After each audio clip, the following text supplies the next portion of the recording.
Hello everyone, keep for learning में आपका स्वागत है। और इस वीडियो में जो हम क्वेश्चन देख रहे हैं वो है define scalar and vector quantity.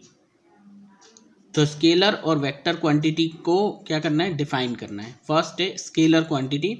Scalar quantity are described fully by magnitude और साइज। जो स्केलर क्वांटिटी है उसे हम पूरी तरह से मैग्नीट्यूड मीन्स,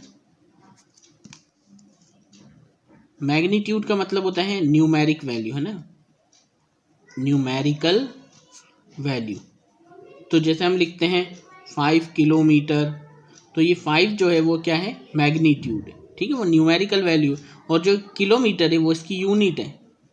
तो यदि हम किसी क्वांटिटी को, किसी फिजिकल क्वांटिटी को किससे डिनोट करते हैं, उसके न्यूमेरिक वैल्यू से और साथ में कोई यूनिट, और इसके लिए डायरेक्शन की ज़रूरत नहीं होती,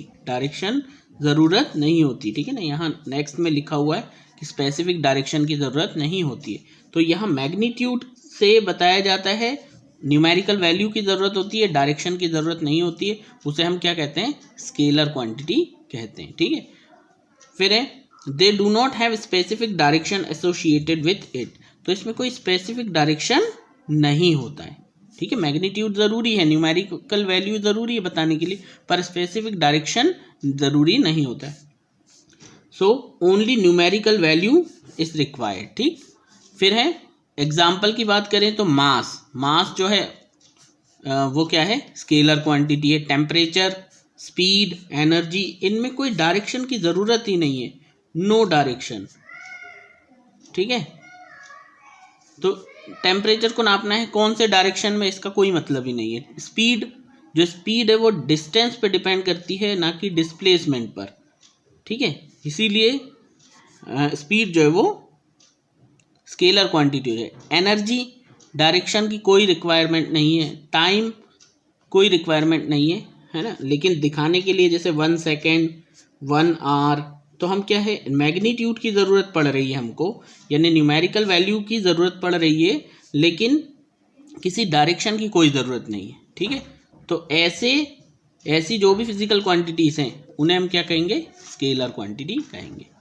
फिर नेक्स्ट है वेक्टर क्वांटिटी। वेक्टर क्वांटिटी क्या होती है, vector quantities have both magnitude and direction. इसमें मैग्नीट्यूड की ज़रूरत पड़ रही है, यानी हमें न्यूमेरिकल वैल्यू चाहिए बताने के लिए, न्यूमेरिकल वैल्यू कोई ना कोई, और डायरेक्शन भी यहाँ स्पेसिफिक है ना।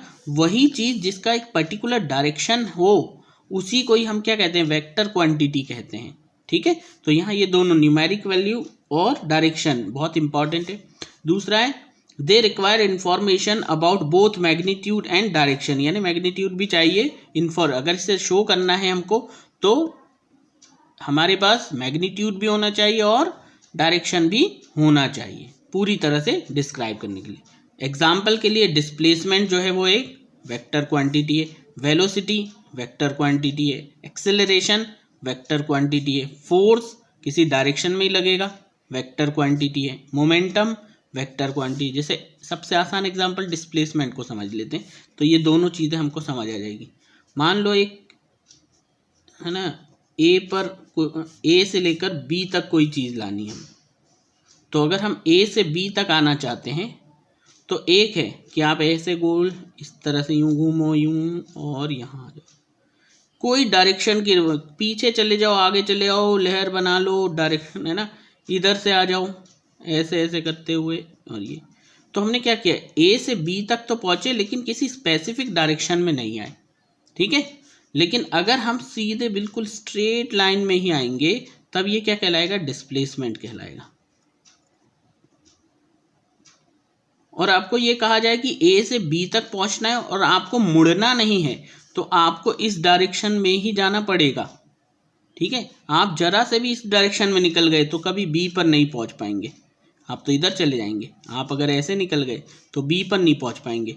तो ये कहते हैं कि मुड़कर के आओ तो फिर आप कैसे भी आ जाओगे। तो जब आप मुड़कर के इधर उधर हो रहे हो तो आप डिस्टेंस ट्रैवल कर रहे हो, ठीक। जबकि आप अगर सीधे स्ट्रेट लाइन में उस पर्टिकुलर एक डायरेक्शन में ही आना है आपको, तो आप डिस्प्लेसमेंट तय कर रहे हो, ठीक है। इसीलिए डिस्टेंस जो है वो स्केलर है ना।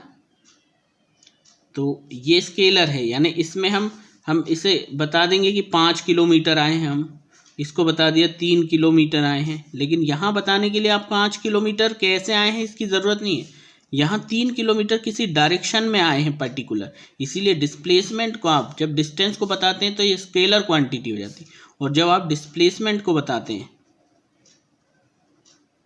ठीक है, तो वो एक वेक्टर क्वांटिटी हो जाती है। ऐसी वेलोसिटी जो है, वेलोसिटी किस पर डिपेंड करती है, डिस्प्लेसमेंट पर, और डिस्प्लेसमेंट खुद किस पर डिपेंड कर रहा है, डायरेक्शन पे, इसीलिए ये भी वेक्टर है, ठीक है। इसी तरह से एक और हम फोर्स को समझें कि अगर हमें एक बॉक्स को सरकाना है, ये एक व्यक्ति है जो कि इसको धक्का लगा रहा है, अब ये इस तरफ धक्का लगाएगा तो बॉक्स इस तरफ थोड़ी जाएगा, बॉक्स तो इसी तरफ मूव करेगा, तो यहाँ पर भी डायरेक्शन इम्पॉर्टेंट हो जाता है, ठीक है। आपको यहीं लाना है, चलिए ये ए पोजीशन है, बी पर लाना है, तो बॉक्स को आपको इसी दिशा में सरकाना होगा, पीछे ले जा करके तो आप बी पर ला नहीं पाएंगे, तो इसीलिए यहाँ पर फोर्स जो है वो क्या है, एक वेक्टर क्वांटिटी हो जाएगी।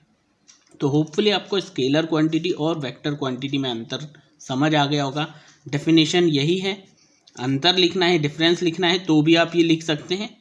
तो होपफुली आपको समझ आया होगा। यदि आपने अभी तक मेरे चैनल को सब्सक्राइब नहीं किया है तो प्लीज़ इसे सब्सक्राइब कीजिए, साथ ही बेल आइकन को प्रेस कीजिए ताकि मेरे आने वाले वीडियोस का नोटिफिकेशन आपको मिलता रहे और इस तरह के वीडियोस मैं आपके लिए लाते रहूं। एंड इतनी देर वीडियो देखने के लिए थैंक यू वेरी मच।